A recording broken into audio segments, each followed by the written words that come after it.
So you were telling me that instead of starting this like we normally do, where I complain about something, you wanted to flip the script. Yeah, on you. And ask me if there's something that I love. Mm-hmm. And I thought, great idea. I'm going to flip the script. Double flip. Oh. On you. Chris, what's something that you love? Didn't see it coming. All right. So I love... Let me set the scene for you. Go ahead and close your eyes. Okay. I know you're wearing sunglasses, so didn't really necessarily have to. But it doesn't have to be this place. I know you're not a fan. I'm not even saying I'm a fan. But imagine this. It's, late October, maybe early November, right? It's the last week that Mackinaw's open, right? And, you and this girl, you've been going study for like a year, right? And it's your anniversary. So you decide to go up there, right? And it's like you work midnights. You get off at like 7. You start driving at like 8. You get there, I don't know, afternoonish, 3, 4, something like that. I worked a whole day and then I drove for... Yeah, you did. Wow. I guess I love her, yeah. And you're at this bed and breakfast, right? Okay. And little mom and pop op, you get a room on the second floor, okay? And when you guys get in, you're so tired from that overnight that you worked that you guys go right to bed, right? You wake up, next thing you know, it's pitch dark outside. It's absolutely black, right? And maybe it's 11 p.m., let's say, right? And you didn't really bring any food. You got some road snacks or whatever. Your eyes better still be closed. You're in Mackinac, and there's 3 restaurants in Mackinac. You don't know them. You don't know how to get there, right? So you're kind of pacing around in the dark. You don't want to turn on the lights and wake up your lover. So you smoke also, and you decide to go out in the second floor balcony, right? You're having a cigarette, and you're 1 unit over from the end, right? And there's a guy over there in the corner, really shaded. Can't really tell much about him. You can tell he's in shorts. He's got a nice shirt on. He's overweight. And he's wearing a ball cap, right? You guys start making idle conversation about Mackinac. Maybe he tells you it's a bucket list thing, bucket list to go back to Mackinac. It's kind of sentimental to him. You want to go one more time, that kind of a thing, right? You guys kind of get on the subject about how you have this photography class you take at community college. He says he's a photographer. You guys talk about that for a little while. And he says, if you want to come into my room, I can show you some pictures, kind of a thing. So you go into the room, right? And he's showing you some pictures, or at least he's trying to. He's on his laptop. And the room's not very well lit. There's a couple like little lamps on either side of the bed, but you can't really see anything. This is going. It's very, very dark in there. So you're looking at the thing, and he's trying to log into Facebook to show you pictures that he has on his Facebook, but he can't figure out how to get into Facebook, right? Yes, but you can see his profile. It's just set to private, and the only pictures you can see are like whatever he set his cover photo to. He's trying to show you a couple of pictures of like a nice sunset on the beach, and a football game and stuff. And he's like, hey, if I could get in, I would show you more, And eventually you're like, no, that's all right. And you guys go back outside and you smoke cigarettes and stuff. And you say bye, and you go to bed. You fall asleep next to your partner. You wake up the next morning ungodly early because, your partner slept the night through. So when she's ready to get up at 6 or whatever, you get up too. And you guys go downstairs. It's very cold. You get the continental breakfast, maybe like some granola, oatmeal, cereal, maybe some orange juice, apple juice, that kind of a thing. Maybe some fruits, maybe some muffins, You grab some stuff. If it were me, I'd probably go for the oatmeal, and I would get like the granola and the coconut shavings and all that kind of business, into a big old sloppy bowl. Well, since it was scenario, it's me, and I'm not 9. I'm going right past the oatmeal. Go on. What do you grab? I'm a man. I'm getting a waffle. You're getting a waffle, right? Great. Anything in it? In it? Yeah. Oh, you mean like... Yeah, like chocolate chips, walnuts, whatever. No, I'm a simple man. I just like a nice Belgian waffle. You seem like a big glass of orange juice guy. Oh, you know me, yeah. And then you notice that they have like a nice little area. Sun's not even up yet. It's pretty dark outside still. It's nice and cool, but they got this area outside with that big plastic tent thing, and it's still heated, You know what I'm talking about? It's like attached off of the building so that the heat still gets to it. Yeah. But it's like that big tarpy tent to keep the heat in, And you have that little, continental complimentary breakfast in that structure. Okay. Is that it? Just the breakfast? I love continental breakfast a lot. It's kind of my favorite part about being at a hotel. If the hotel doesn't offer continental breakfast, I'm going to look for another hotel. I got some notes.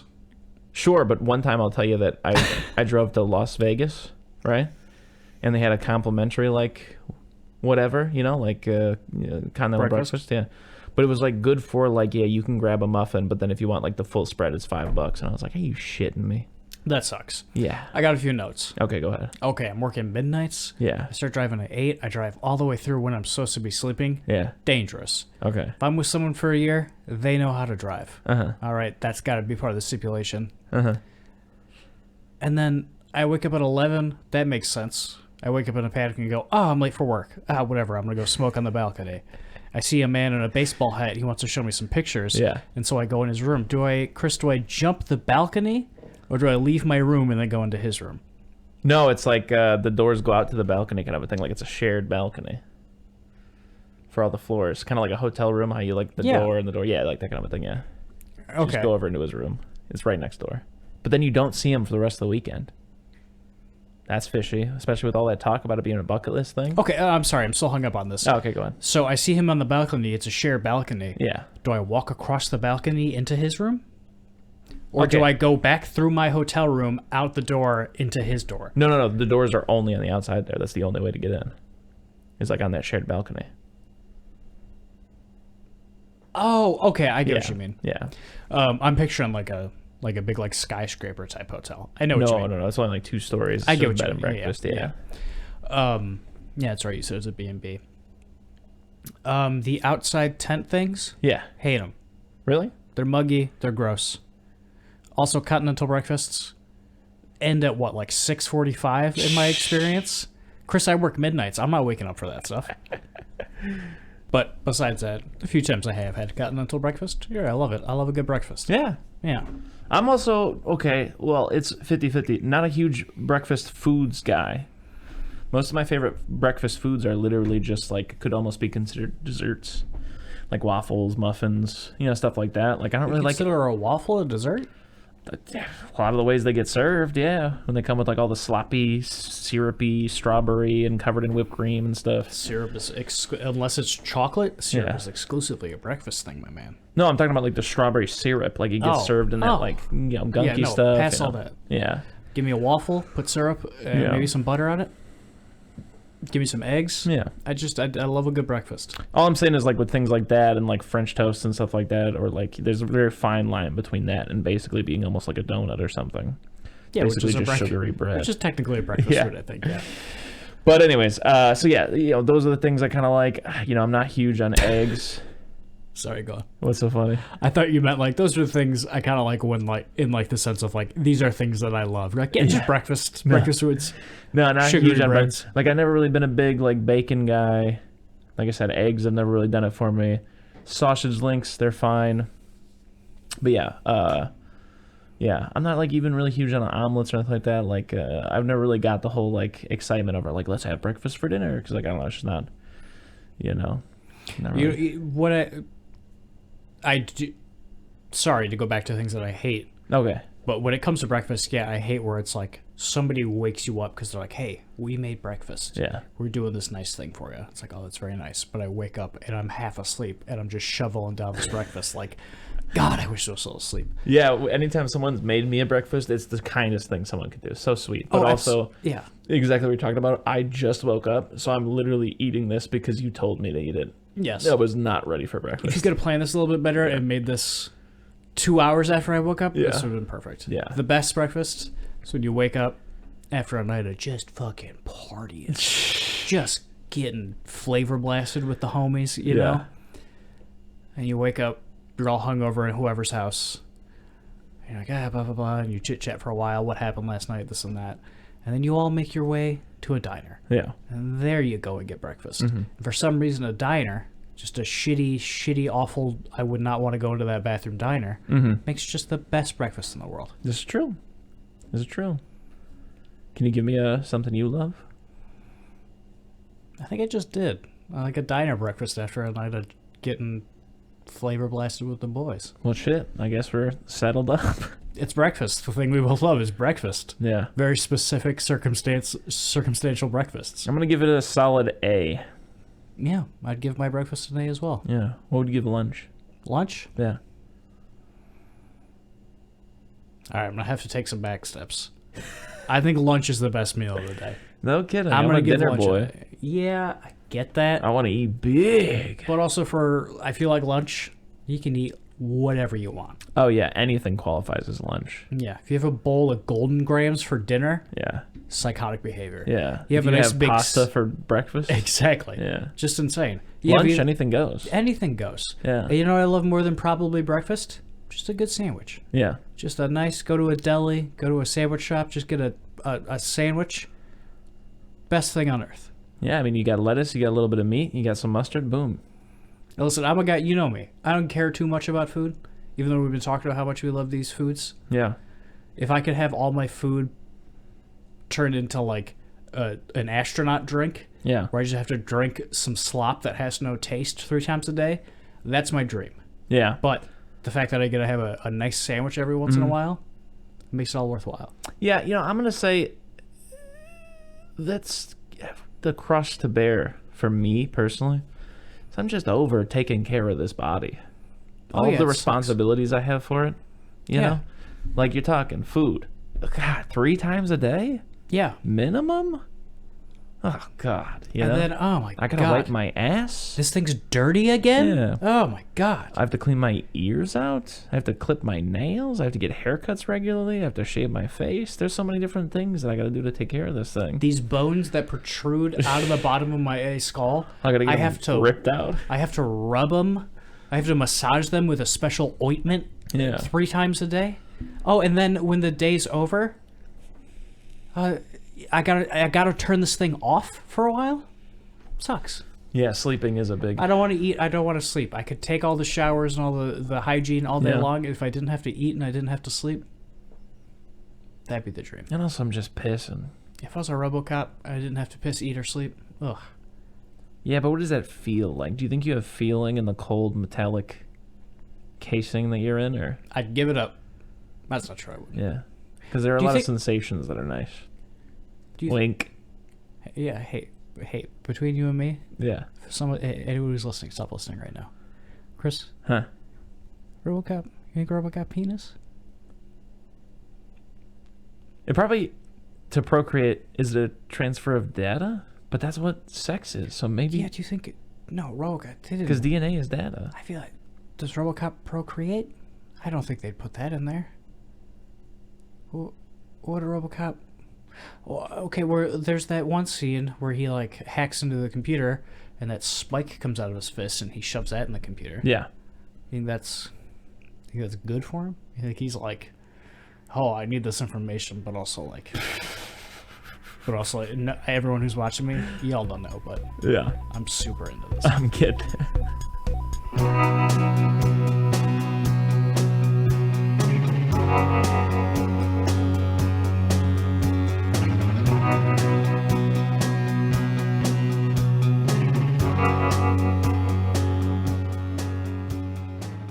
Eating Soup Alone is a podcast hosted by me, Christopher Crumley, and co-hosted by Nicholas Johnson. We try our best to ramble incoherently about a handful of movies at least once a week.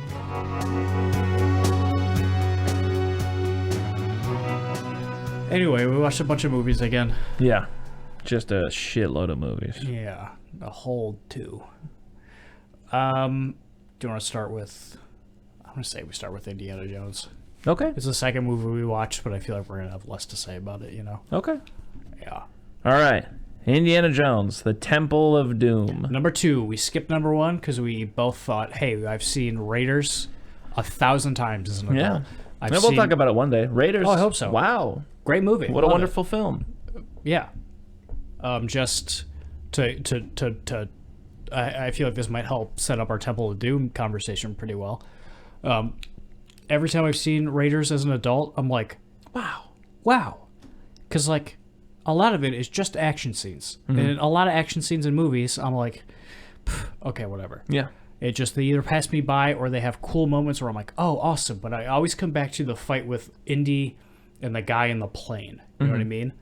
Where the plane's, like, spinning in a circle and the two of them are fighting. It goes on for what feels like forever. And a whole story gets told in that fight. I'm like, wow. This movie is really special. And every kind of action scene in that movie is just masterfully done. And has there ever been a better villain for a story than Nazi? No, because it's true to life. Yeah. Yeah. It's great. Great movie. 10 out of 10. We'll watch it soon. It's mail time. All right. Indy J and the TOD. TOD.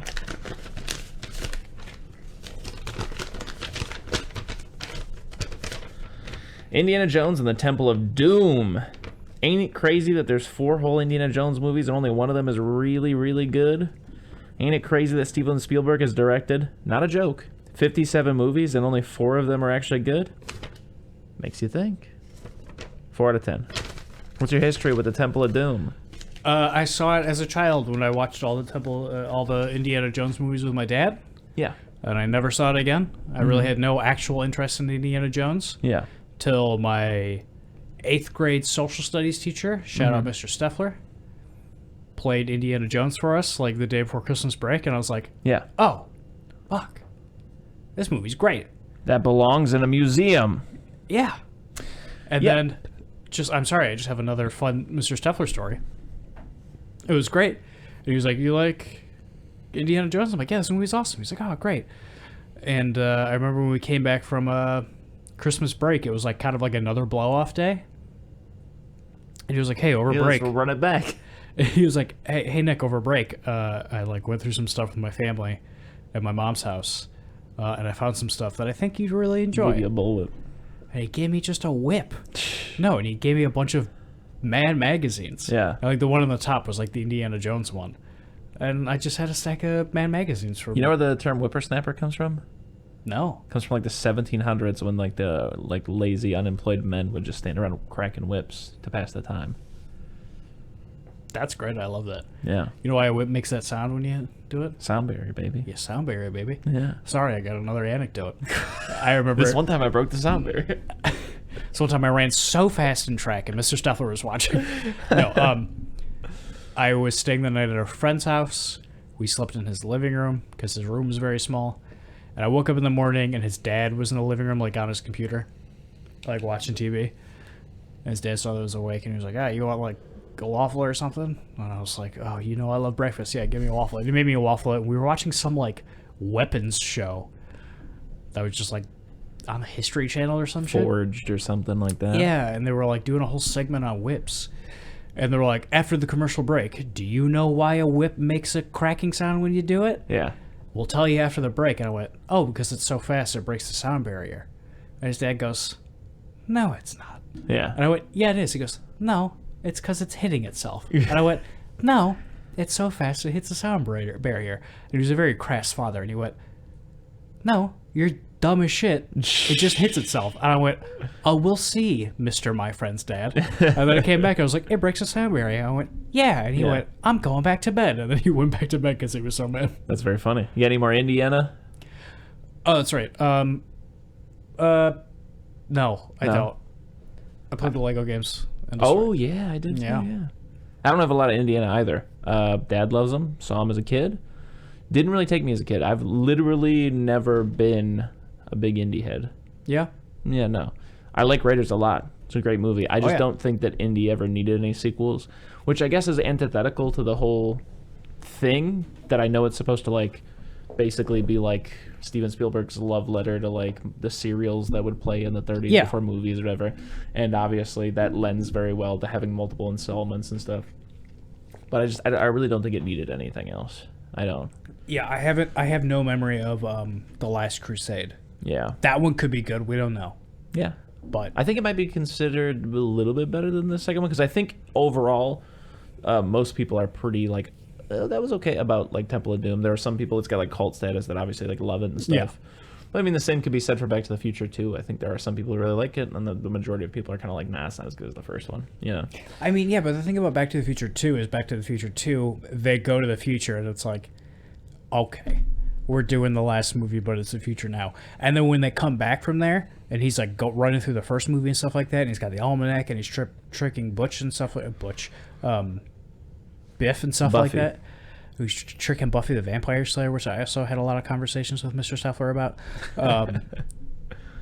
Then it's like, oh, here's that Zemeckis gold. Yeah. Here's what I'm here for. Yeah. I don't think Temple of Doom has that at all. I would disagree. There's one thing I really like about that, but we can talk about that in a second. Okay. Otherwise, with the indie stuff, I might have put my foot in my mouth. I don't think I have anything else. Like I said, I really do genuinely think Raiders is a good movie. And I just think this is a movie that, didn't necessarily need any sequels. Another example. Alien did well. Aliens did well. That should have stopped there, and probably Predator should have stopped after the first one. Mm-hmm. And then they all went on to do more, and then the AVP thing, and then that made enough money that they all started making, like, there were literally like 3 different Predator movies that they made, and like between like 2011 and 2019, whatever. You got Ghostbusters. You got Ghostbusters 2. Yeah. Chris? What's your favorite sequel besides Empire? Favorite sequel besides Empire. Because like the obvious ones are Empire and Spider-Man 2. Yeah, keep rifling them off. Spider-Man 2 not too long ago, and we liked Spider-Man 1 more. Yeah. Well, then that's the thing. I think my bias might be showing. I'm really not a fan of sequels. I don't really think anything needs another go. I think like hold on. I'm gonna Google it while we're talking about this. Go for it. Show me a list. Yeah. Because we have this conversation frequently. Yeah. But also it's one of those things where you always backpedal because we're like, we know that The Godfather 2 is considered to be great. We know Aliens is considered to be great. Yeah. Empire is considered to be great. So there are examples of it working. I'm just saying in general, I'm predisposed to like, you don't need a sequel. You just don't. Oh, I got 2 for you. Go ahead. I'm sorry. I got 2 for me and 1 for you. Okay. Rob Zombie's Halloween 2. Obviously. And for me, fucking Halloween Kills. Love that movie. The Dark Knight, it says here. Don't you like Batman Begins more, though? I do. I actually really do. Fucking nerd. Yeah, I do. Let me see. More items, please. All right, this comes to us from Screen Rant. It's just their list. Oh, Terminator 2, obviously. Star Trek, don't care. Terminator 2, though, again, like I said, great sequel. But I don't know that I prefer it over the Terminator. I think it's been too long since you've seen Terminator 2, then. Yeah. It's one of those things where, like, I'm sure it's more fun, but, like, there's just something really special about that first Terminator. These fucking maniacs on Screen Rant put Toy Story 2. Do you think it's not as good as the first one? No, absolutely not. It's been too long since I've seen that. No, I love those movies. I was having a conversation with someone the other day. They were like, yeah, I just hate the Toy Story movies. Yeah. I just don't understand that. Yeah, no diss. I remember the first 2 being good, but I'm going to make a bold statement here. Don't even really think 3 needed to happen. Definitely got some good cry out of it, and I think there was definitely emotional heart there that was really good. I don't think that's a bad movie. It's just, again, I don't know that it needed to happen. Same thing with 4. I think everybody agrees 4 didn't need to happen. Yeah. But that was the thing about 4, is I remember when we were watching it, like, I thoroughly feel up until the end, like even after I finished it, this movie did not need to exist. Great movie still. I still really enjoyed it. Oh, well, let's do a little movie news segment real quick. Okay. I saw 2 separate articles talking about some interview James Cameron did with The Guardian. The first one had to do with James Cameron saying that he's sick of trolls saying that they can't remember any of the names of the characters from the Avatar film. Have you ever seen the Avatar film? I have not. I have no interest. I fell asleep halfway through the first one. James Cameron, they are not trolls. Second one that I saw was James Cameron saying he better not hear anyone complaining about the Avatar being too long. The Avatar 2? Yeah, whatever the hell. Yeah. Yeah. Do you know how long it's going to be? Nope.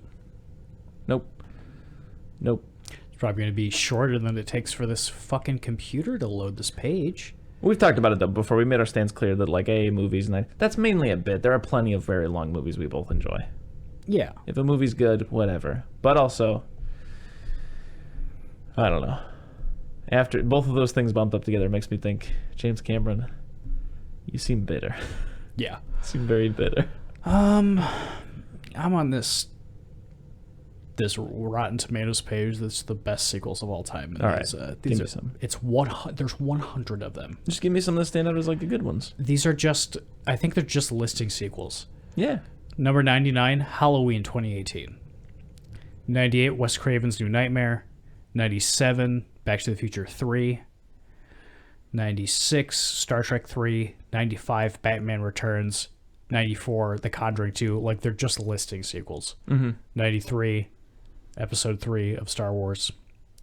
Yeah, just go through and tell me some ones that you think like, oh, what about this one? You know, like ones that you think like, oh. Oh, how about this one? Number 90. Trainspotting 2. No thanks. Fucking, yeah. Definitely didn't need a sequel. Neither did the SLC Punk film. Scream 2? What the fuck is this list? I also don't think Clerks needed any sequels. No. I haven't seen the trailer for the third one. I've heard good things. I watched it today and I nothinged it. Okay. But I really did not like Clerks 2. Hey, Chris, just me and you talking here, if I'm being honest. I don't think I'm really that big of a fan of Clerks. Really? I haven't seen it in a very long time. But the only Kevin Smith movie that I really generally love Jane is Silent Bob Strike Back. Jane Silent Bob reboot. No, Chasing Amy. Yeah. Okay, I went to the bottom of this page, so I started at number 1. Paddington 2, I hear that's like arguably one of the best movies ever I've made. actually heard really good things about the Kung Fu Panda trilogy. Oh, yeah? Oh, yeah. Really big things. Going up here, skipping through some numbers. Goldfinger, I don't think James Bond movies count. Toy Story 3, Godfather 2, Bride of Frankenstein, I agree with that. Oh, there we go. There you go. There's your answer. There's a sequel that I like. Bride of Frankenstein and also Son of Frankenstein. Mad Max Fury Road, I like the movie quite a bit. Could not give a dog's shit about the other Mad Max movies. The Good, the Bad, and the Ugly, Evil Dead 2. Evil Dead 2, there you go, yeah. It's good, but it's not Evil Dead 1. Yeah, I like Evil Dead 1 more. Creed, I don't know. Creed's fine. I also just nothing Mad Max in general. Fury Road is a fun time, but it's not like on the top of my mind. If you were to ask me like what's movies I gotta see before I die at gunpoint, I would probably bet money that I wouldn't think of that one. But that I don't mean that in a disrespectful way. It's just not, definitely enjoyed the time we watched it in sepia tone or whatever the fuck, or black and white. Yeah. That's the only time I've ever seen it though. Speaking of which, they got Logan on here. I don't think that counts. I don't think that's a sequel necessarily. No, it definitely is, but I think with like the superhero movies where there's like 17 in the sequels. So what is that, like technically the fourth X-Men movie then? Is that what it's fourth? Like? No, I mean in that series.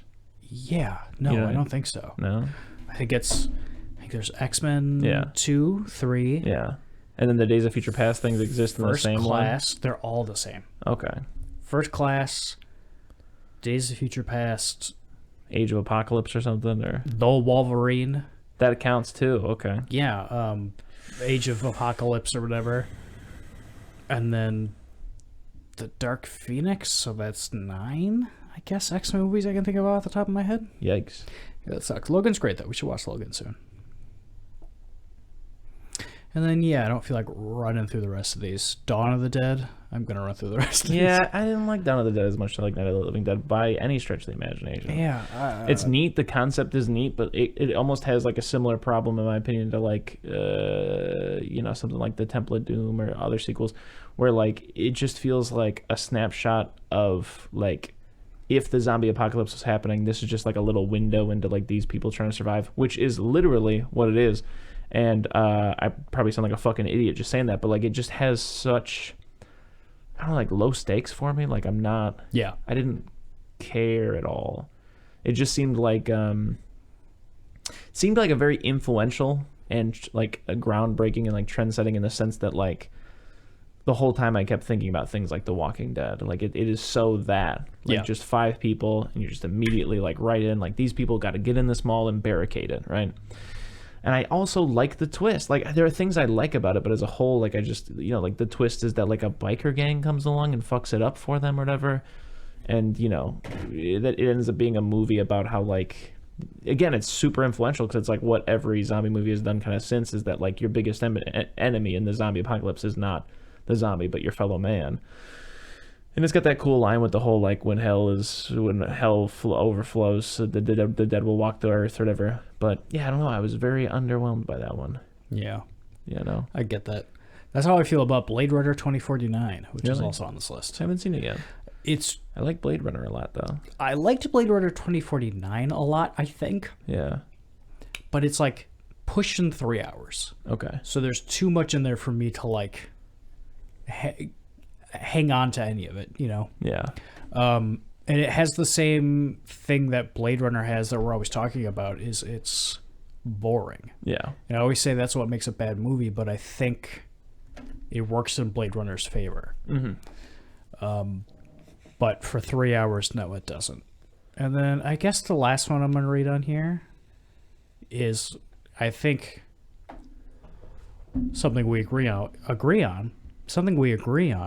that I think is, I'll say it, one of the cornerstones of our friendship is the second best Star Wars movie is The Last Jedi. Yeah.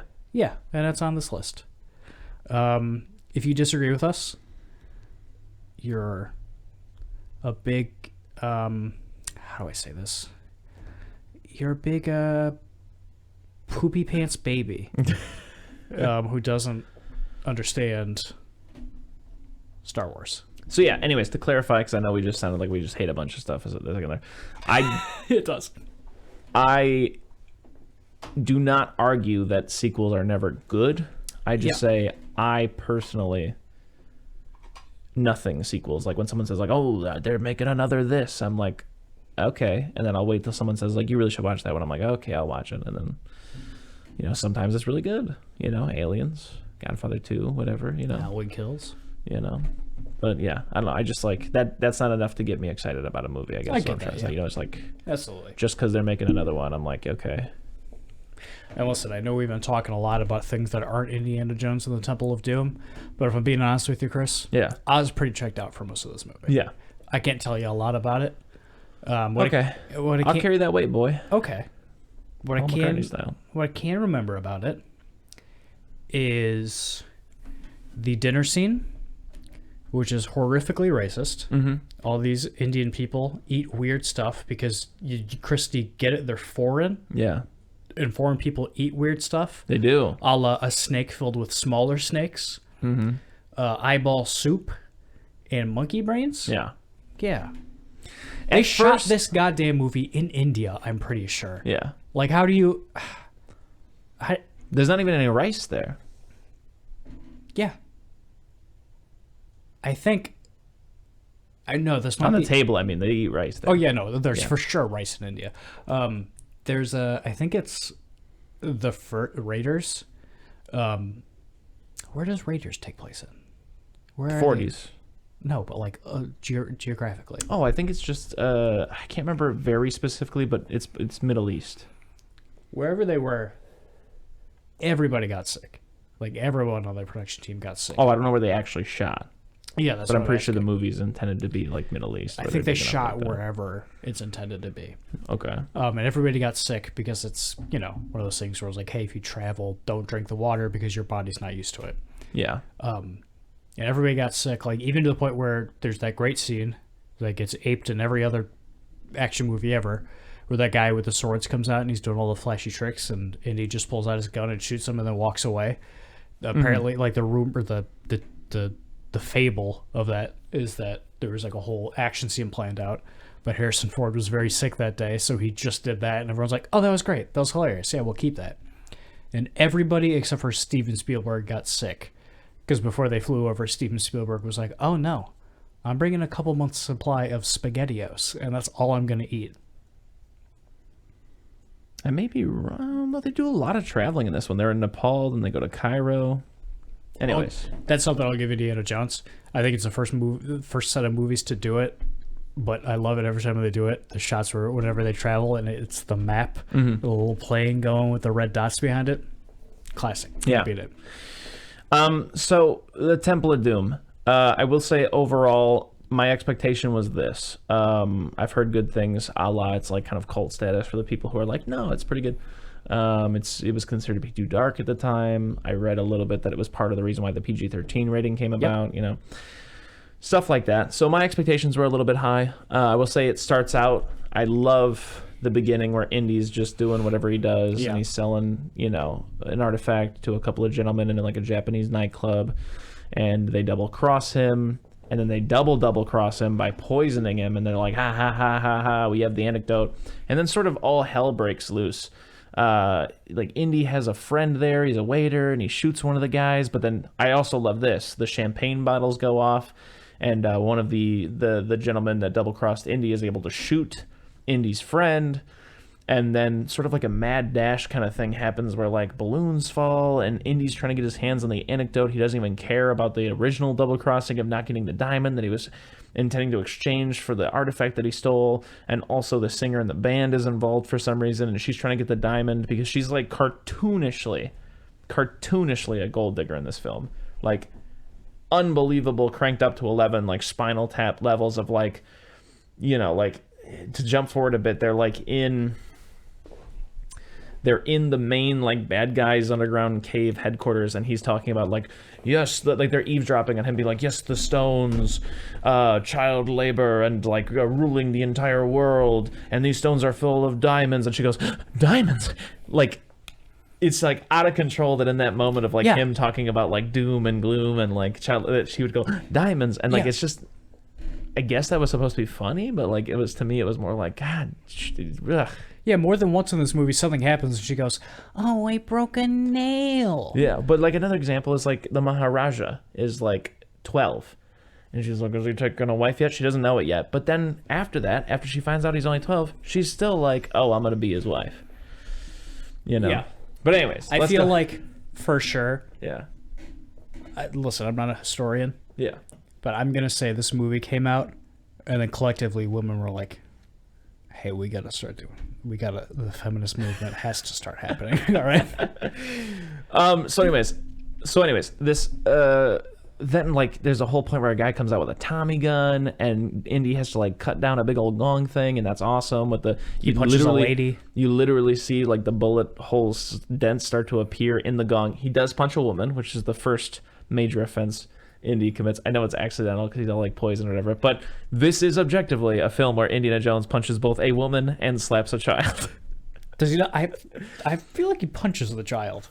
I think he slaps Short Round, but he could punch him. Either way, not that different. I thought it was a different kid. I think he punches a different kid. No, it's Short Round. He might slap Short Round, but I think he punches another kid. He could. But anyways. That's also why we watched this movie. We're on a big Short Round kick. So disrespectful. I should look up his name. Go on. But yes, so the gong thing happens, and then they jump out of a window, and they fall through a couple of like awnings, and then into a car, which is being driven by Short Round. And here, so all up until that point, great. And love Short Round. The stuff's great. Yeah, he's dressed like Indiana Jones. He's always dressed like Indiana Jones, but I meant in this scene he's dressed like James Bond. Yeah. So they slide past the Obi-Wan Cafe. Mm-hmm. Good stuff. Uh-huh. I always forget that George Lucas is heavily involved in these movies as well. Short Round, love him. That's one of the strengths of this movie, and we'll talk about that more. Key is his name. That is true. In this film, his name's also Short Round. So it's Ke Huy Quan. Ke Huy Quan. Moving on. But anyways, Short Round is driving the car. They're still in pursuit. The guys are after Indy still. They're shooting at the car. Indy drinks the antidote, hands the gun over to Willie, and it's too hot, so she accidentally throws it out the window. Then he's like, where's my gun? And you also get the first like Short Round quip where like, you know, he's like feeling around in her shirt for the anecdote. And he's like, Dr. Jones, we got company, no time for love.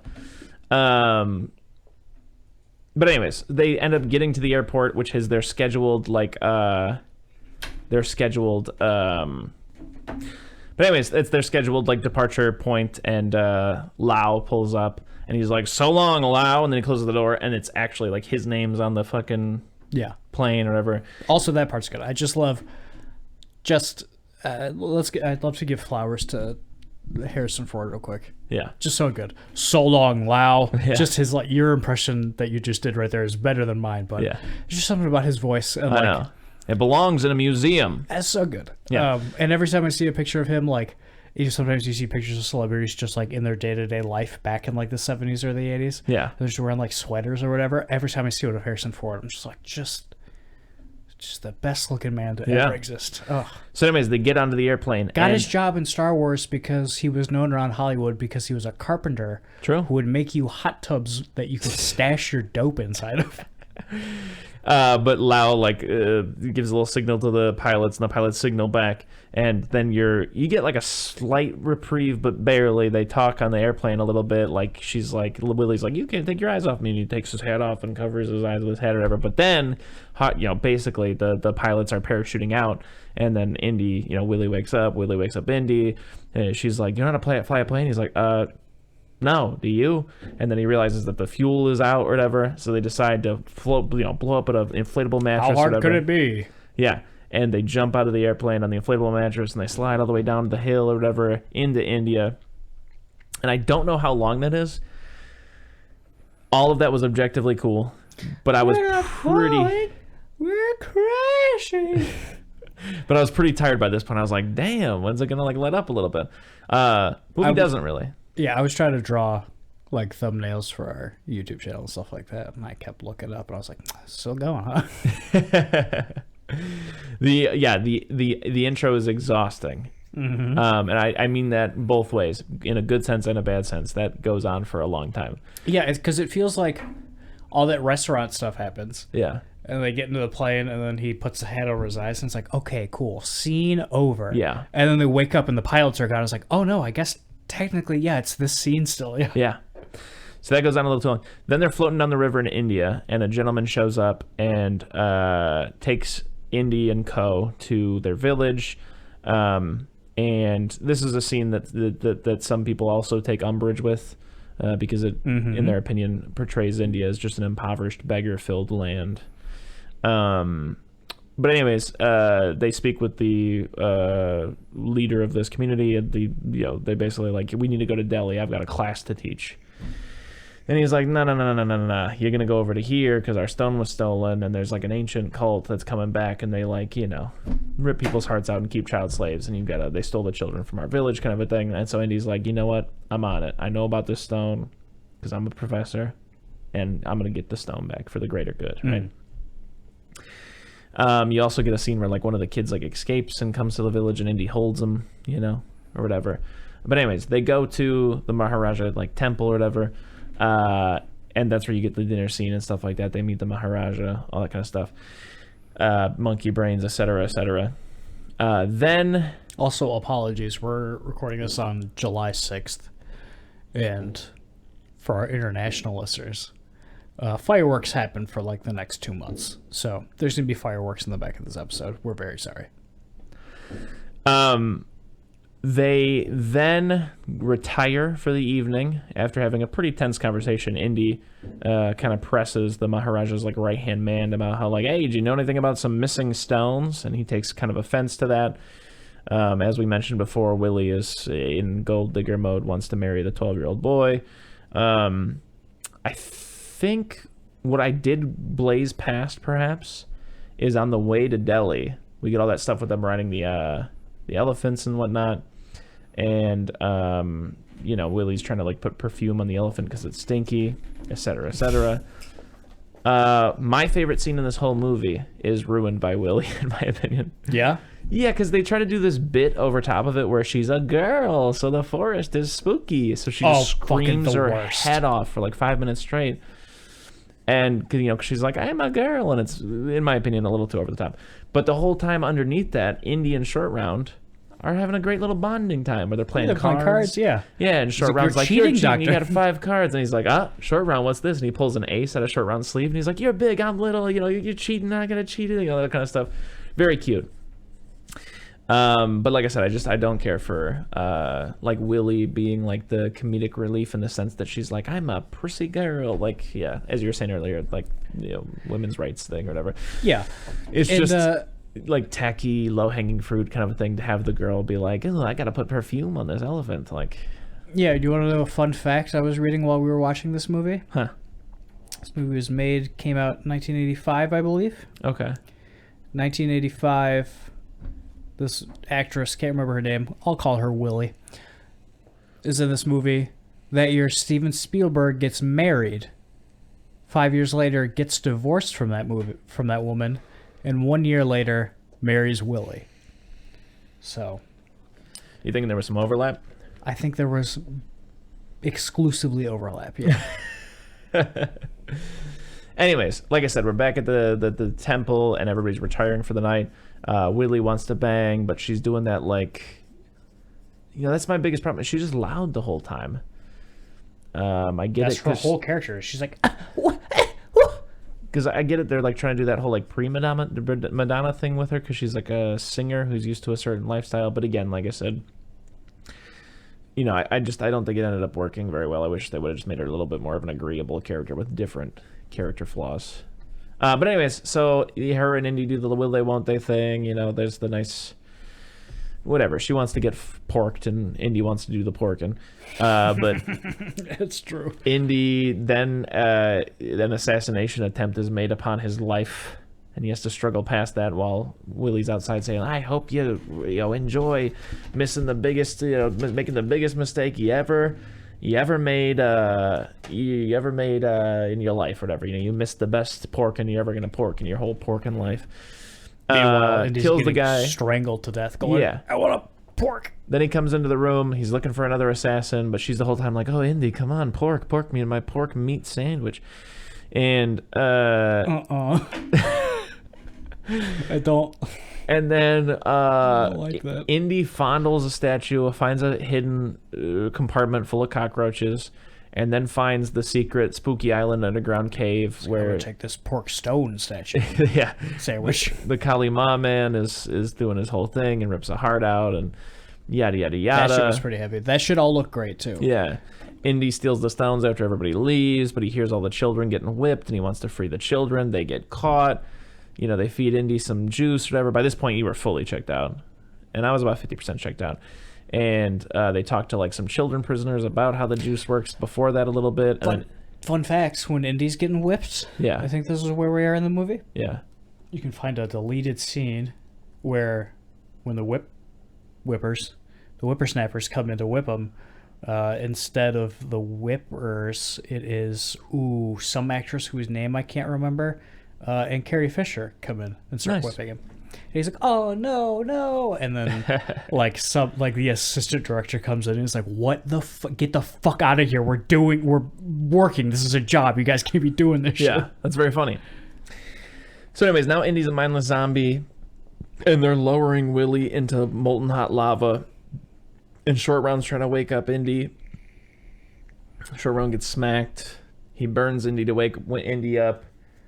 Indy then gives him a little wink like, I'm awake, kid, or whatever, and they do whatever, they do hero stuff, and they save Willie and stuff, and then they like take the the stones, and then there's kind of a recreation of like the plane scene you're talking about where he fights a guy who's way too strong for him, and at the same time the Maharaja's doing like voodoo doll stuff to him, and Short Round goes up there and handles him, and there's nice parallels between like Indy doing a bunch of manly punching and Short Round doing little boy punches or whatever, and yada, yada, yada. And then eventually they free all of the children slaves and they run through the streets, and they end up on a bridge, and they're surrounded with the swords and the Kali Ma gentleman, and then Kali Ma gentleman, and Indy like cuts the thing after telling Short Round and Willie to like grab on, and then they're hanging and stuff, and everybody falls, dies. Yeah.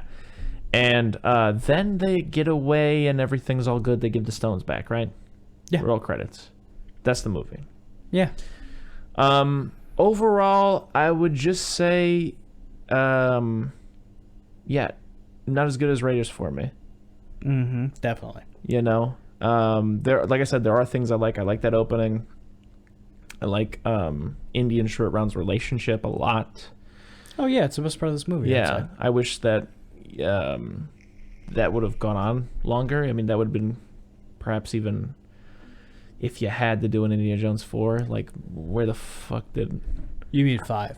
Yeah, no, I mean the 4. The one with, like, Shia LaBeouf or whatever. Like, I get that that's, like, his kid or something like that, but I don't want Shia LaBeouf to be his kid. Yeah, you're right. It should have been Short key. Round. Yeah. Yeah. Yeah, which is also weird to think about, because Temple of Doom is a prequel to Raiders. Yeah, so where is Short Round? What happened to Short Round? Yeah, where did Short Round go? Because I was thinking about that. There was actually a point in the movie where I was like, did he die or something? Is that why he wasn't in any of the other movies? Or? Hey, you know what I just thought about? Huh. They're currently filming Indiana Jones 5. And you know who's not going to be in it? You know who could be in it? But is not going to be. How do you know that? There's no way. It's because he stopped acting after Goonies. And he's an actor again now. Yeah. Oh, Chris, he's on fire. Everyone's talking about him. There's no way Short Round's not an Indiana Jones. I could see them calling him in for a cameo, but I'm telling you, I don't think they wrote that movie with like Short Round in mind. Oh, of course not. But he might show up, and I'll go. I just threw a fist in the air. Yeah. So, interested in seeing The Last Crusade. Yeah, I don't know. This one, just feeling pretty lukewarm on it. Like I said, I don't think like it's just lacking like some form of cohesiveness that Raiders has.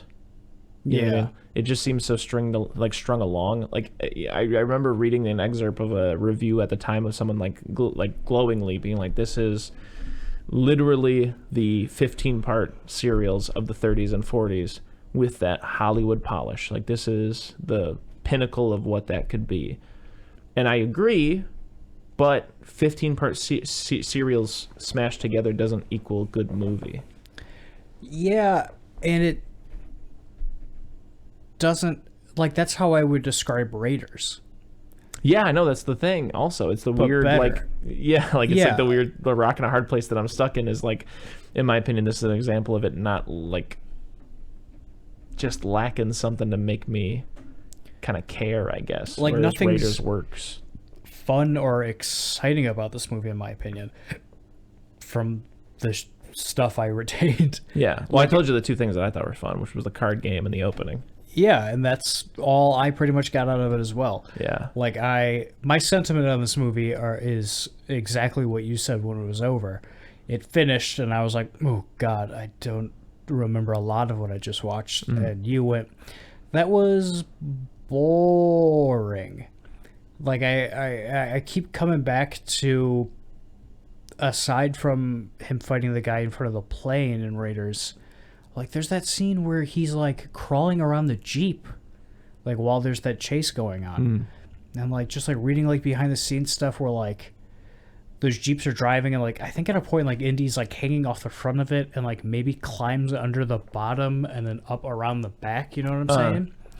And they, like, dug up, like, miles and miles and miles of a trench that car drove over, so that the stuntman could crawl under the car without touching the ground.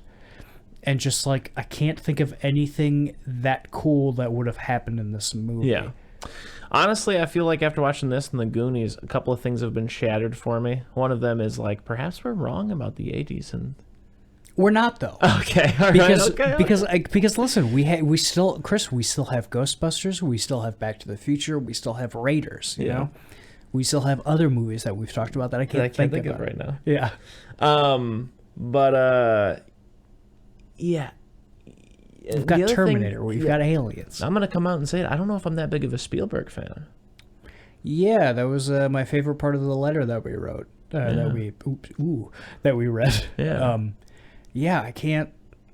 I know people are always going on about Jurassic Park. I don't think I've ever seen Jurassic Park. Like, this is gonna get me crucified, but like I really don't care about Jaws. Yeah, we were talking about that not too long ago. I'd like to rewatch Jaws soon. I wouldn't mind, but like I said, I just watched it as an adult with my partner, and the whole time I was like, yeah, but when's like the movie start? Like, when do I like, Because like, let me give you a basic rundown. Sheriff at beach, big party coming for the city, but also big shark. Sheriff talks to mayor, says, hey, can't have big party at beach because big shark. And he says, no, big party is big money. Then a scientist comes, and they go out on the boat once they have a boat to try to kill the shark, because they're like, we got to kill the shark because he's not going to cancel the party, even though people keep dying. And they're on the boat for a long time, it feels like, at least in my experience. Black eyes, doll's eyes. Doing nothing. Just kind of waiting for shark. Then shark attacks, destroys boat, but they also destroy big shark, and then main guy, and I think one other, maybe it's a scientist or whatever, they float off into the credits, basically. Yeah, I think again, talking out of my ass, haven't seen that many, but I think like the way the Spielberg track record goes is, you get that first you get that episode, that pilot of Columbo, which is just just chef's kiss. So good. Oof. And then you get Jaws, and that's regarded by a lot of people as when we figured out how to end movies. And then after that, every movie kind of follows the Jaws formula of a beginning, middle, and then a satisfying end, and then credits. And then you get like Indy, or you get Raiders, and you get E.T., which captured was E.T. or Jurassic Park first? Doesn't matter. E.T. first. Jurassic Park is until the 90s. You get E.T., which captures everybody's imagination and hope and wonder, and I can't remember E.T., so I can't give a solid opinion on it right now. Neither can I. I don't remember it at all, so I was a kid. But. And you get Jurassic Park, which is a movie that everyone says holds up until today, like visually and stuff like that. Like the dinosaur effects still look good and stuff like that. Yeah. And like Third Encounters, right? There was also Poltergeist in there. Did he direct Poltergeist? No, he like wrote the thing, and Tobe Hooper directed it. That's what it is. Yeah. And then from then on, his name is on a lot of things, including the Goonies, where people are like, "Oh yeah, Spielberg production. That means movie magic. Yeah. That means it's a movie that you're gonna." Great marketing. Yeah, really great marketing. But I think for the most such part, a young punk just being like, all those classic movies old people like, they exactly. suck. I hate it. I hate it. Yeah, I really hate hate saying myself for what I'm saying, but like, yeah, it's like I said, yeah, Jaws was shattered for me when I watched that second time. I was like, damn, this isn't that good. And now Temple of Doom, same thing, where I'm like, yeah, I'd rather watch Raiders. I would just really rather watch Raiders. Yeah, it's like it I don't know. Like again, Steven Spielberg has directed fucking 60 movies, so I can't say this with all confidence, but it feels almost like the George Lucas effect, where people are always going on about George Lucas of like, oh man, how could he have created this world and just changed media and science fiction for the rest of time? And it's like, well, George Lucas got, in my opinion, I think extremely lucky and found a great team of people to help him do that. And then a couple other people directed the next 2 Star Wars movies, and then he put his foot in his mouth for the next 3 and then sold it. Overall, I think I have to give Raiders like a C+. Yeah, I'd give it a C- or a D. Is D your final answer? D+ is my final answer. D+ is your final answer. Yeah. What do you think? Because we're gonna watch. Yeah. We're gonna watch another Indiana Jones relatively soon. Well, not only that, I think now we've been so disrespectful. We have to watch a few more Steven Spielberg movies. Yeah. Oh, absolutely. You know, to kind of that's what we should have done. We should have done Summer of Spielberg. I mean, Chris Summer's just getting going. The night is young, baby. All right, you heard it here first. It's the Summer of Spielberg. Each week, not both movies, but at least one of them will be a Steven Spielberg film. Summer's short. It might be 2 a week. But at some point, we might do 2. But you want to do Raiders or Temple of Doom next? We just did Temple of Doom, so let's do Raiders. Or The Last Crusade, I mean. Let's do Raiders. Okay, or we good. could do Jaws. Just any of them. That's what I was. Oh no, for sure. I mean Indiana Jones next. Yeah. Yeah, let's do Raiders because I don't want to watch Temple of Doom and then that also be bad. Yeah. Yeah. Not looking forward to Indiana Jones 5. No. Not at all. You ever see Ready Player One? Nope. You shouldn't. I'm never gonna. I saw it in theaters. It's bad. There's a whole scene inside of The Shining. Hey, I'll tell you what, I'm never going to see the Avatar either. Yeah. And when I hear people talk about that, we're like, oh, it's super cool. Like, there's a whole scene. It's insane. They do it, like, inside of the movie The Shining. And it's bad. God. I wanted to start on a positive note, and this has just been so negative. Yeah, we got all the positive shit out of the way at the beginning. Yeah. But that's fine, because we're going to talk about one of your favorite movies in the entire world right now, The Goonies. That's really pushing it.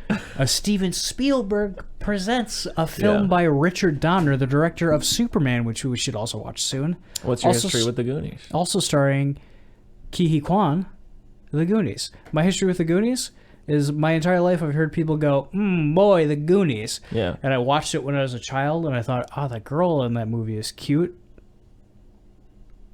And then I saw it as an adult, and I was like, not a huge fan of The Goonies, if I'm being honest. Mm-hmm. And I've been getting crucified for it ever since. Mail time. All right. And then we'll hear your history with The Goonies. The Goonies. Wow. What? It's a long one. Oh, yeah? The Goonies. I've been thinking a lot about Jack and the Beanstalk as of late. I have memories of holding a big dusty book my grandmother kept at her house that she'd break out when she needed to shut me up for a bit. The only thing I'd read from it was obviously Jack and the Beanstalk. Like it was meant to do, the tale of Jack and the Beanstalk filled my little brain with magic and fantasy and wonder. I pored over it countless times, never tiring of it, never losing interest in Jack or the giant or that goose that pooped gold. That part was my favorite. A few weeks ago, I heard someone say in passing, it's just like the end of Jack and the Beanstalk when the giant falls out of the sky and dies. And I thought, what? That's not how that ends. It ends with in the end, Jack, after the goose lays the egg with the, shit. I actually had no memory of how Jack and the Beanstalk actually ends. I remember the beans, the Jack, the stalk, the giant, and his goose, and the way I felt reading it as a child, and the way it filled me with wonder and joy. How could I have such love and reverence for something but not remember any of the specifics or its disappointing ending? The Goonies is 5 out of 10. Higher than Temple of Doom. Turns out, yeah. Yeah. Chris, what's your history with the Goonies? It's something akin to the Iron Giant in terms of just being like, as a kid, watched it all the damn time to this day, much like Jack and the Beanstalk. Anytime I think about like the beginnings of fall, like not quite Halloween yet, I always think about just, Astoria, Maine, and then just a rainy night with, a bunch of kids on bikes running around, getting into an adventure. You know what I mean? And also, media in general is always trying to evoke exactly the Goonies. Hugely influential film, things like Super 8 or Stranger Things. Yeah. Always trying to recapture that Goonies magic. And yeah, I think, before we even get into it, no, all jokes aside, it's a good letter. Yeah. Because it pretty much sums up how I felt about the Goonies. I still love and revere the Goonies, but actually seeing it as an adult, it reminds me of something that close friend and listener Will said about Dexter's Lab the other day. We're talking about cartoons for some reason. Can't remember exactly how we got in the subject, but he was like,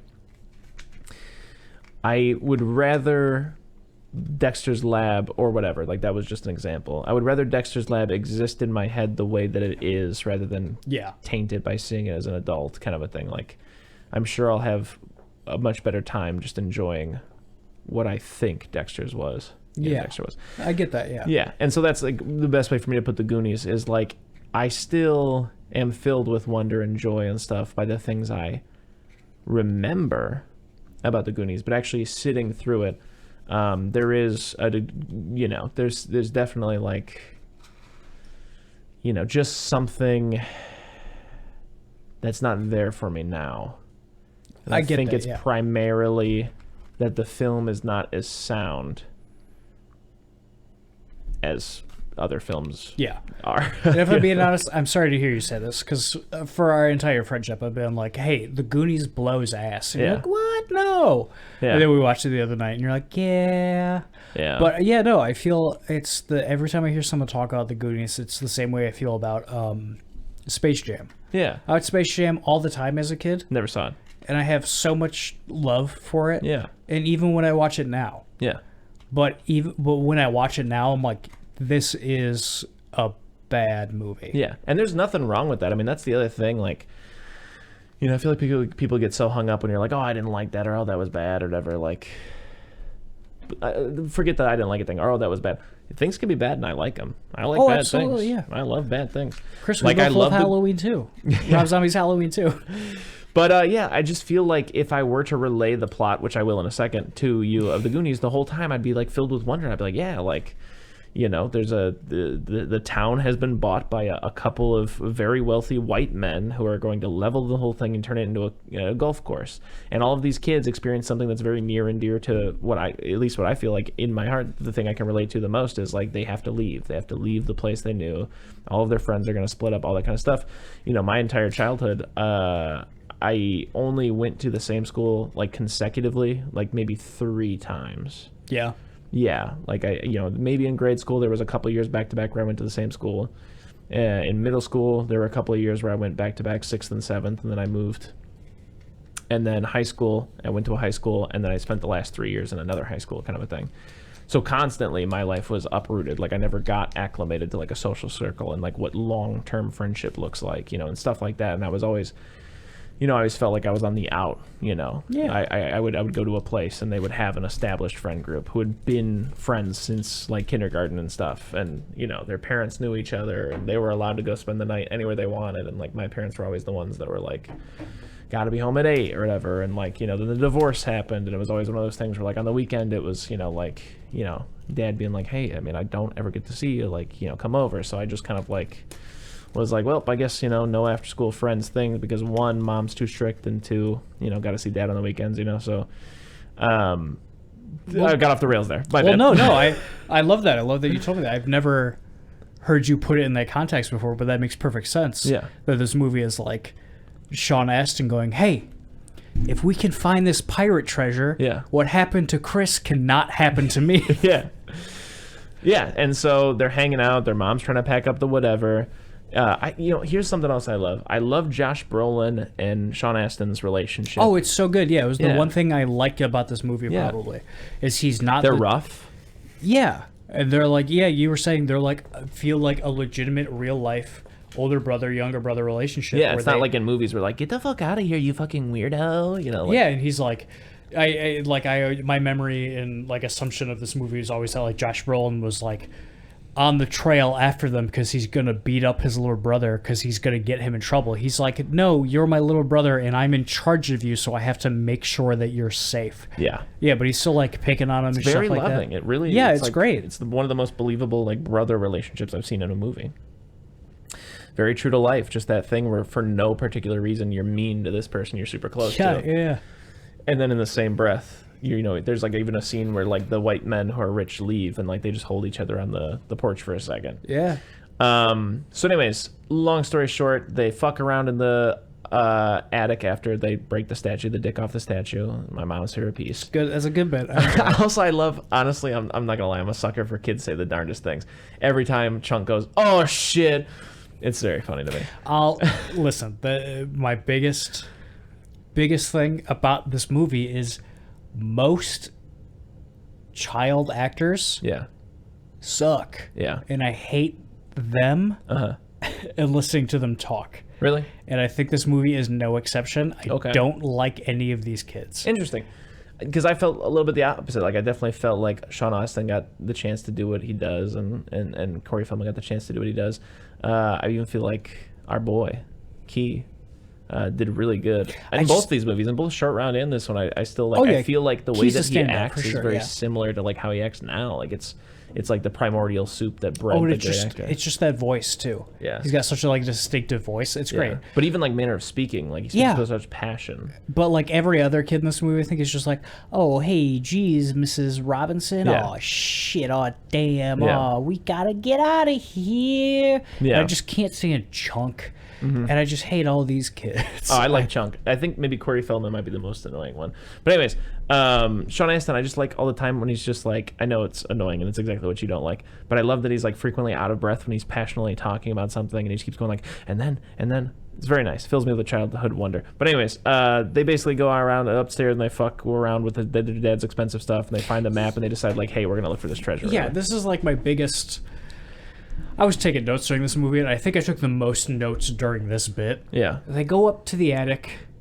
Dad's got a bunch of shit, a bunch of pirate shit, but also inside of all that pirate shit is a child-sized pirate jacket that fits Chunk perfectly, and a bunch of, like, shit that... Like, a bunch of stuff from Spencer's Gifts. Mm-hmm. Like those weird electricity balls and stuff like that. That doesn't fit the pirate motif. And then all the exposition to get this shit going in this movie comes from, I think, 3 different times in the scene. Somebody knocks over a framed picture and goes, oh, hey, look at this. It's a pirate map. Oh, hey, look at this. It's a news article. Yeah. I will say if I was making a better Goonies, I would try to do more of like a without a paddle thing where like this group's already obsessed with it. Yeah. You know what I mean? So there's a problem. Anyways, so they decide to tie up Brent or whatever his name is and fuck off. I also love that they deflate his tires or whatever because Sean Astin gets that moment where he's like, he cut like 57 lawns to pay for that thing. This is the most prized possession. He's like, now it's the most flattest possession ever, which is whatever. But I do like, again, because of the relationship, Sean Astin being like, this is the only thing he cares about, you know. So anyways, they're off, and you get the first Stranger Things moment. They all take off down the road, and they all look very distinctive. It is genuinely like a striking image, like the yellow coat and the red coat and the blue coat, and they're on their bikes and stuff like that. Like, as soon as they're on that, like, cliff, like, you know, on that backdrop of just them standing there, like, costume design on point. It's very, like, that bland, neutral, but not in a bad way, just, like, classic, just... The same way that Stranger Things looks, where the kids are just wearing clothes. Yeah, no, if I can take a brief aside, I think that's what is so good about Stranger Things, is it takes this 80s Goonies idea, and it's legitimately good. I care about these kids who can all act very well, and I'm tense and I'm scared for them and stuff like that, because it brings it a little bit more into, like, the Stephen King It kind of universe. But it still has that Goonies charm to it. Yeah. I like it. I also forgot the beginning where one of the Fratellis pretends to hang himself, bests the cop. They break him out. They get away by sneaking onto, like, a race that's happening on the beach with four-wheel drive vehicles and stuff. Anyways. Yeah, that happens. I was like, oh, maybe I was wrong. Maybe the Goonies is hardcore. Yeah.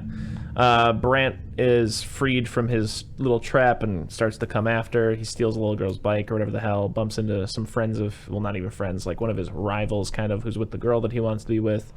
Subsequently, those two girls end up following him. We'll meet that in a second. But anyways, the Goonies themselves, they're looking at this old beat-down restaurant, and they're like, that's right where the map leads us.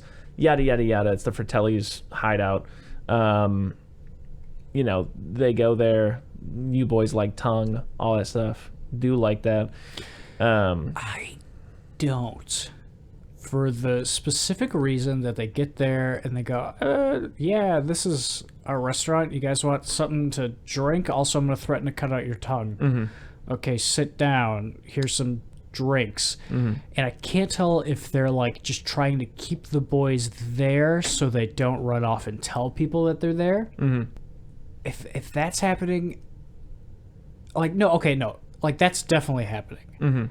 But also they're, like, pretending it's a restaurant so the boys aren't thrown off from it or aren't scared. But also she threatens to cut off their tongue. Yeah. And also they're going to great lengths to keep them there. And then Josh Brolin shows up out of nowhere and picks them up and goes, we gotta go. Yeah. And then immediately the Fratellis are like, yeah, get the fuck out of here. We don't want you here. Go, go, go, go. And it's like, what is happening here? What is the Fratelli's motivation? Yeah. Mr. Sean Astin, whatever, has to piss, goes downstairs, sees Sloth or whatever. I feel weird about Sloth in this day and age. The mentally handicapped brother that they keep chained to a wall because he's also very strong. Yeah, I like Sloth and Chunk when it gives me Iron Giant vibes. But when Sloth's ears move, I hate looking at it. Also, when they're feeding each other chocolate, don't like looking at it. Also, forgot to mention that Chunk has already found the ORV with bullet holes in it. That's a frequent reference I make often, is the thing where I say, okay, Michael Jackson didn't use my bathroom, but his sister did, or whatever. He comes in and tells the boys, and they're all like, yeah, more of your bullshit story from earlier. So anyways, Fratellis leave. They kind of, end up getting back into the restaurant. They find the counterfeiting stuff in the basement. They find the lowest point, go into the Goonies hole on the Goonie adventure. They're going, there's booby traps. Before they go in there, Chunk, which I think we need to talk about, there's stuff in 80s movies where it's like, okay, now this is a bit uncomfortable. I think the Chunk is fat jokes, they beat the dead horse. It's disgusting. Yeah, to the level that it is. They make him do the truffle shuffle, and it's like, yeah, and like you think about it, like, this day and age, it's fucked up that they would do that to Chunk, but also it's fucked up that they would do that to that child actor. But then when they're in the basement at the restaurant, Chunk goes, they're like trying to find a way out or something like that, and Chunk goes, ice cream. Yeah, I smell ice cream. it outside of the freezer. And the reason Chunk isn't on the rest of the journey with them is because he smelled ice cream. And they locked him in with a dead guy behind the dead body. Yes, they find the dead body in the thing, which I think all that is very funny. I think the dead body falling all over him or whatever. And he gets locked inside of the freezer. Mm-hmm. And they're like, "Oh, we gotta get out of here because the Fratellis are coming. Let's get through the hole in the fireplace that we found." And while they're doing that, Chunk is in the freezer, like, "Guys, you gotta get me out of here. There's a dead guy. There's a dead guy. There's a dead guy." And the Fratellis come and then they leave. And then Chunk goes, "Okay, well, I guess I'll just open this door." Just the door he was just pounding on just opens. This movie's bad. That's what I'm getting at. But yeah, anyways, Fratellis find Mr. Chunk, and they're like, all right, spill the beans kind of a thing or something, or maybe he gets away or whatever. There's a scene I've also always liked, the first car that he stops when he's running through the forest, is that he's like, oh my God. And, and it's, kind of weird. I get that Mouth is called Mouth because he's like a smart aleck or whatever, but also like to a degree, you could call Chunk Mouth. Because that dude just loves talking. He blabbers, spills his beans all the time. I thought he was called Mouth because of his braces. Does he have braces? Sean Astin? Yeah, absolutely. He's got the most braces I've seen. No, that's Corey Feldman's name is Mouth. Sean Astin's Mikey. Really? Yeah. Okay. I want to disagree, but you see. You can disagree, but you're going to be absolutely dead way wrong. More than I have. So. But anyways, so Chunk stops the car and he's like, oh my God, Fratellis found their hideout. They're counterfeiters, bullet holes, ORV and stuff like that. And then I just love that the light comes on and he just goes, oh, and yeah, and then he's doing that, and then it cuts back to Chunk, and you can see that guy in the mirror. Yeah. And that's still, the opera singing is still happening, but you can see him in the mirror, not moving his mouth at all. And then when they throw Chunk into the back of the car, Chunk is screaming. Yeah. But there's no sound. And I'm like, okay, well, it's not a limo. Yeah. So there's not a pickup truck. So there's not a window separating them. So you should be able to hear Chunk. But whatever. I guess I'll let that pass. And then the guy throwing Chunk in the car in the same shot goes, hey, will you shut up over there? And I'm like, oh, fucking, all right, whatever. So then they go back and they tell Chunk, like, all right, spill your beans, we're going to puree your hand. And this is a genuine bit that I love because it's the only one that I really feel like gets time to like breathe. Like I feel like a lot of this movie is like setup and then payoff, setup, payoff. Like it's really, there's no time between it. But they tell him to tell him everything. And 3 separate times they cut back to Chunk going, in the 3rd grade, we did a Founder and Fathers play, and I stole my uncle's hairpiece and I glued it on my face. And then in the 4th grade, I pushed the dog down the stairs and I pushed my sister down the stairs and I blamed it on the dog and all that kind of stuff. Hilarious to me, very, very funny. And I love that by the end of it, one of the Fratelli guys is like, I like this kid. I think I'm starting to like this kid. I do like that stuff. That stuff is great. The whole time the Goonies are off on their little adventure, there's booby traps. They find Chester Cobblepot's or Copperpot's body killed by the thing or whatever. There's other things that they like try to set up that doesn't go anywhere. Like, Mikey seems to be predisposed to noticing like Willie's booby traps. Like he's the one that finds the string for that one booby trap. And also in the beginning, he has that like Roy Orbison machine or whatever that like opens the door if Chunk does the truffle shuffle or whatever. Roy Orbison machine. And then later on, like when the scale, he's like, no, don't touch that because that's Willie's cut.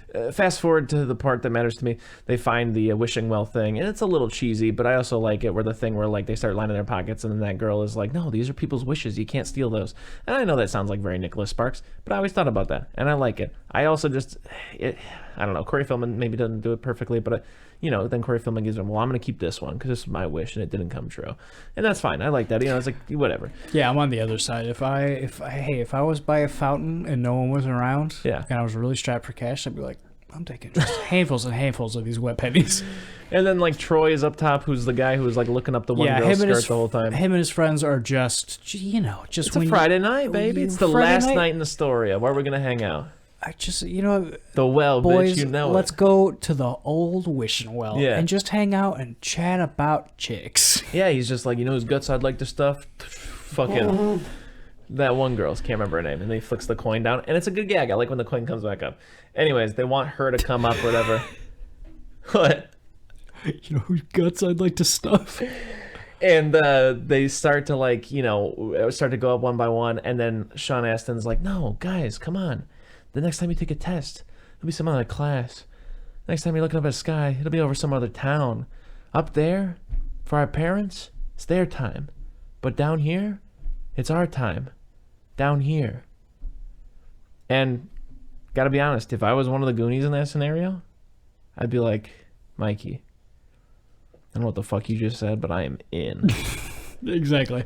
And then if I was the girlfriend, I'd be like, Mikey, I don't know what you just said, but this is the first time we're meeting. I'm going up this well.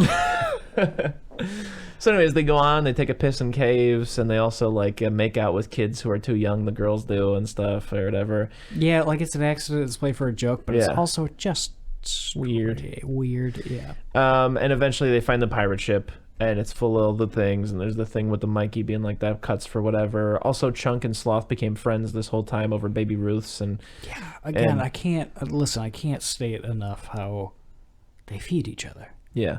Unnecessarily. Like, I will also jump forward, and without consulting his parents, Chunk, I believe without consulting his parents, says, yeah. Sloth, you're going to live with me now. Yeah, and great. I just can't see a reality in which his parents okay that. Yeah, I hope, but it's not realistic. It's yeah, kind of I can't picture a reality after this movie where Sloth goes on to leave a happy life. Yeah.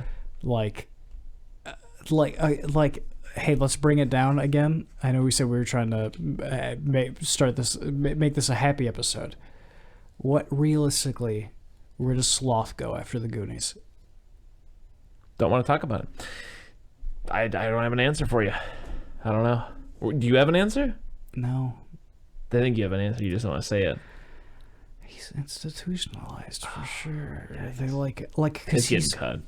Like he's a grown man. What do they listen? Realistically, Yeah. In America, especially the '80s, Ronald Reagan, his war on drugs and all that. Mm-hmm. A month after this movie, Sloth is homeless. Yeah. And he's scaring people on the sidewalk. That's what happens to Sloth. I'm sorry to say So it, dark. everybody. Let's pivot. They're on a pirate ship full of rich stuff. They're on a pirate ship full of rich Yeah. stuff. So the Fratellis are there, and they're like, hands off. Those are our rich stuff. Oh, okay. Before we get too far, I'd Yeah. like to go back to the dude that they read about in the newspaper that they find dead. Yeah. Because the way to this treasure, which everybody in town knows about, Yeah. is so dangerous and perilous and Indiana Jones-esque Uh-huh. that no one's Hugely gotten influenced by, yes. there. And Literally produced to capitalize off the success. they see him dead and go, okay, well, let's just keep walking. And Yeah. then they walk into the pirate ship. Mm-hmm. And while they're doing Seems that, like a pretty straight shot, I gotta be honest. yeah, behind them, the Fratellis walk into the pirate ship. Yeah. And behind them, Chunk You know and what it reminds me Sloth walk into the pirate ship. You know what it reminds me of? What does it remind you That of? episode of It's Always Sunny where they're in the house. I'm just going to go. Yeah. But anyways, Fratellis are like, hey, hands up, walk the plank, all that kind of stuff. Some of them walk the plank. Sloth shows up. He recreates the black and white pirate film he was watching earlier where he slits the thing or whatever. And That was fun, yeah. yeah. Saves the day, And yada, yada, because yada. Dick Donner directed this movie, he has a Superman shirt on and Yeah. the theme plays. Like, I always thought that was like a thing, like a point in the movie where Sloth gets that shirt or something like that, and then watching it, it's like, oh, he was just wearing that the whole time. no, it's just a reference to this guy's other movie. Okay, whatever, go on. Anyways, they like dynamite blow a hole out of the cave and they walk on the beach and then like their parents are there and the cops are there and all that kind of stuff. And They allude a little bit earlier that Sloth is the way he is because his mom dropped him a bunch. yeah, and they're like gonna sign the papers to the golf course or whatever, but then like the maid or whatever, the woman who's helping them like pack up or whatever is like, oh, ay Dios mío, there's a, she's she only speaks Spanish, but she's like, bag and everything, and there's rubies in there, and so the dad rips up the thing or whatever, and then the pirate ship comes down the coast kind of a thing, and kind of credits at that point, I think, other than like, Are the Fratellis on the ship? you could talk about your very favorite part, Data and his parents. Oh yes, this whole movie just loathing every second of it. Just being like, God, I don't like this movie. At the end, when all the kids meet up back with their parents, which also I love. At no point in this movie do you get a cut to the parents being like, "Where are our children?" Yeah. You're just with the Goonies the entire time. It's great. They meet up with their parents. Data meets up with and his dad goes, "Oh, great, awesome. Hold on, I want to take a picture." And Data's got all these gadgets on his belt and stuff like that he's using the whole movie. And his dad opens his trench coat and he's got a camera that like springs out of his belt. He goes to take a picture and then just a bunch of film starts flying out of it because just like all Data's inventions, it doesn't work. I can't remember what he's like, "Oh, sorry, the camera doesn't work." And then Data goes, it's fine, Dad. You can't hug a picture." And they hug, and his dad looks at him and goes, "You are my greatest invention." And I was like, "Oh, God." Yeah, that's something they do earlier. I'm pretty sure the mom of Sean Astin's character also mispronounces something the same way he keeps doing the whole movie. Big Chris? Yeah. He did that like 100 times at the beginning of this movie, and I was like, that's not a personality. That's not interesting. I don't like this. And then the mom does it, and I was like, okay, whatever. And then later, goddamn Data keeps doing it. And I'm like, I don't understand what this joke is supposed to be. Yeah. So overall, to summarize the Goonies, it's a brilliant gift to give to a child, perhaps, if they take to it. Like anything. You know, you could show a kid the Iron Giant and he's not going to like it, or they're not going to like it. But perhaps it would be a great gift to give to them. Like I said, I like the relationship between Mikey and his brother. The whole concept of like, hey, we're never going to see each other again. This is the last time we're hanging out. And like that thing where like, obviously for Mikey, he genuinely thinks he's about to find some treasure. But for everybody else, they're like, what the fuck else am I going to do in Astoria on the last night? Might as well go along. So yeah, it's kind of like one last hoorah, but also, you know, they find the rich stuff or whatever. Yeah, whatever. It's pretty good. It's all right. I don't know. It's like I said, I don't know. Kind of like I said, watching again might have shattered the illusion a little bit. I don't know. I think C+ also. I don't know. I think this movie blows ass. I was never under the illusion. I never saw it as a child. Yeah. I'm gonna give it a D+ as well, just like Temple of Doom. Okay. And listen, hey, if you like the Goonies, I would never want to take that away from you. Yeah. But if you ever come at me, if you ever get in my face and tell me that the Goonies is a good movie, I'll have just a thermonuclear piss fit. This movie is not good. Yeah. It's just, hey, listen, I said it before earlier in this podcast, and I'll say it again. Space Jam, bad movie. Yeah. I'll be watching it until I die. I understand it. I understand why you like the Goonies. Yeah. But don't you dare. I primarily like the first half, honestly. Don't like you dare. Honestly, once they get on the adventure, I'm kind of done. I'm done before that. Yeah. Yeah. But like I said, when they're in the I'm done when he makes the Roy Orbison machine to open the front gate. But yeah, the part that still captures my imagination the most is just the parts that are just vague imagery that imply autumn to me. And just childhood friendship and like small town rainy. Yeah. I think that's the part that still is kind of like never gonna leave, just because I'm such a sucker for like back to school-ish, school friend, autumny, rainy kind of vibes, I guess. And yeah, no, I think all my bitching and moaning about this movie aside, yeah, no, I think that's the magic of this movie. Is it does at the beginning, with as much as I've complained about how I don't like the kid actress and stuff like that, I do genuinely like the relationship between all of them. I think except for Chunk. They're definitely beyond bullying Chunk. Yeah, they're scarring Chunk for life. But I meant, like, it feels real, I guess, for the 80s. Yeah. Especially the fat shaming Chunk. That and the very real, the setting, and it's back to school. and the thing that a lot of kids like you go through of, hey, I'm going to have to move towns soon. And then they go on this big epic adventure, which, looking back with a critical adult eye, isn't that much of an adventure, and it's not that exciting to watch. Yeah. But still, all of that combined together, yeah, I think that's where the magic, obviously that's where the magic in this movie is. But as somebody who never saw it as a child, I'm like, yeah, there's a lot of plot holes in this movie, and I think it's just a general dissatisfaction I have with a lot of children's movies that are like, hey, just, obviously you don't have to, because there are people who very much so revere the Goonies, but when I see a kid's movie that's a little bit on the lazier side in a lot of aspects, it makes me a little upset. Make a good movie for a kid. Scare a kid. Yeah.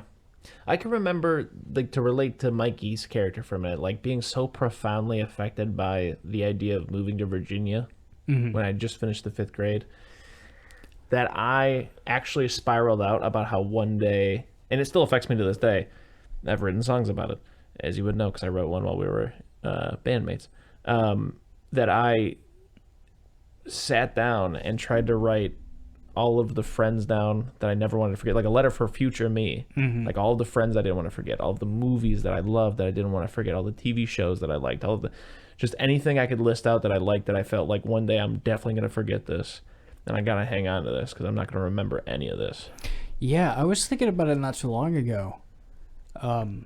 It's like It Chapter 2, very much so. But like, I was thinking about this kid that I grew up with, went to school with.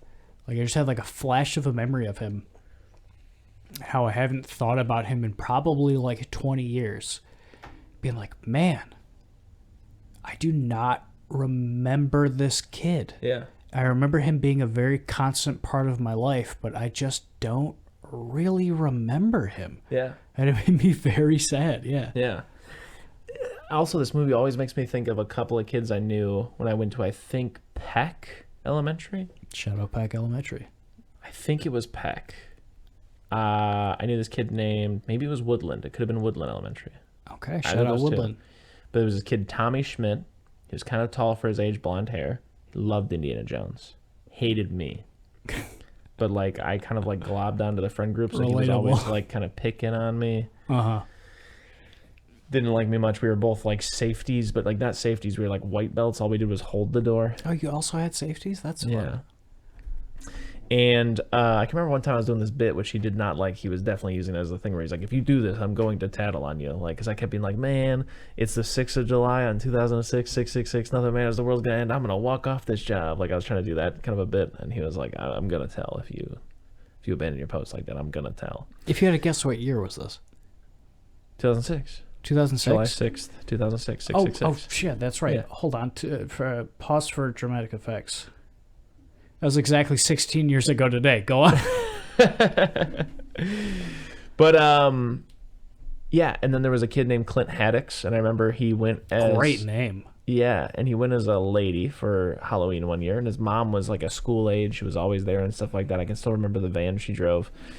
And there was one kid named Cody Pendleton, which I'm very sorry. I feel really bad about this. Name. Even bringing it up right now makes me feel bad. But I remember, even though I was a pisser, I remember seeing he had a clear backpack, and I guess he had a problem with, like, wetting at school, and, like, he clearly had, like, whitey tighties in there. I was like, what the hell kind of a thing? And everybody's like, shut the fuck up. Be cool to Cody. So, bad on me. Yeah, especially since you just said his full name, yeah. Yikes. You'll bleep it out. You downloaded those sound bites. But anyways, yeah, I don't know why. I always remember those guys. I think there was also a kid named Ryan Maher, something like that. And yeah, they were all kind of like loosely related. And I remember there was a birthday party that was vaguely a Halloween party that I went to, and I think I didn't get to spend the night that night because they were going to watch a scary movie later or something like that. My mom didn't want me to see it, even though she knowingly picked me up from my great-great-aunts, and I was watching the Friday the 13th marathon on TV. So I didn't understand that one. But anyways, eventually I did get to spend that night one time, and for some reason he had an industrial-sized box of those caramel apple suckers. Yeah. And we watched an episode of the Dukes of Hazzard. Fun. And also I can remember that there was a kid named Nico. Cool I name. think. Maybe it was Nico, one of the two. Both Can't cool remember his last names, name. Little edgelord, one of those like BAM kids. Like I remember him at like lunch talking about like yeah, I want to start an after school program that's just like the Hitler fan club. Like we love Hitler and like what he did and stuff like that. Classic BAM. And also he got expelled in the 5th grade for bringing weed to school. So cool. And then there was also this girl named Jade. She was my neighbor. We were close friends. She had 2 moms, and that was an early exposure for me. I'd never experienced anything like that. I think this is also the period in time where I was in Latchkey playing Sega Genesis and Super Nintendo, like playing some Altered Beasts and some WrestleMania Sega games and stuff. I was never in Latchkey, but I remember every now and then, like my mom would be just a little late. Yeah. Like only happened a handful of times. And I'd go to the Latchkey room and just school these fucking nerds in whatever video game they were playing and be like, fucking see ya. My mom doesn't have a job. I'm out of here on time. Yeah, I will say Latchkey kicked ass. They had like some bitchin' 80s like Teenage Mutant Ninja Turtles like toys that I loved playing with. Also, I can remember with pretty frequent, like it was pretty regular because my mom didn't get off work till like 5:30 that I was frequently like the last kid at Latchkey, and like I was just like there with the teacher, like with the lights off, like she's ready to get the fuck out of there. Like she probably hates that she has to do Latchkey also. And me just sitting there, and she's like, your mom better come soon. I'm gonna try to call soon. And I just have to be like, she's coming, you know. That's fucked up that she would say that to you. Yeah. Yeah, there's nothing. What are you gonna do about it? Yeah. So anyways, also that house had termites and may have been haunted. A woman died in that house. Cool. Yep. She worked at a local restaurant, was kind of like a loner. Didn't show up for a couple shifts, so they called her boyfriend to go over there, found her dead body in the house. And my mom says... That's how I want to go. Yeah? My mom says... I want to be a loner and someone and your like, boyfriend finds it. Someone would be like, I haven't seen Nick in like a week. And then they have to call the cops, and I'm just dead in my house. My mom alleges she woke up in the middle of the night one night to see a woman like walking towards her, kind of a thing, like kind of quickly. Like, spooky ghost, yeah, spooky ghost. I was also terrified of the dark at this time, and was for a while, but for some reason I was very scared in that house all the time. You had to walk all the way to the other side of the house to use the bathroom, and it always scared me very deeply. I'm so just full of elementary school memories right now because we're talking about the Goonies and you're talking about your elementary school. Did you guys have... What did you do as a safety? At this point, Chris and Nick go on for another 38 minutes, telling each other childhood stories, which are not terribly interesting for anyone to hear other than themselves. So, for the benefit of this episode and you, the listener, we're going to skip to the end when they finally wrap things up. You're welcome. Well, anyways, this is how I'm going to end this. This is what the Goonies does to you. It does. We should definitely do just a super cut of like just a couple words here, a couple words there to like show the fact that we've talked for another 30 minutes after the movies about our childhoods. And if that's not movie magic, I don't know what is. That's that Mattress Man.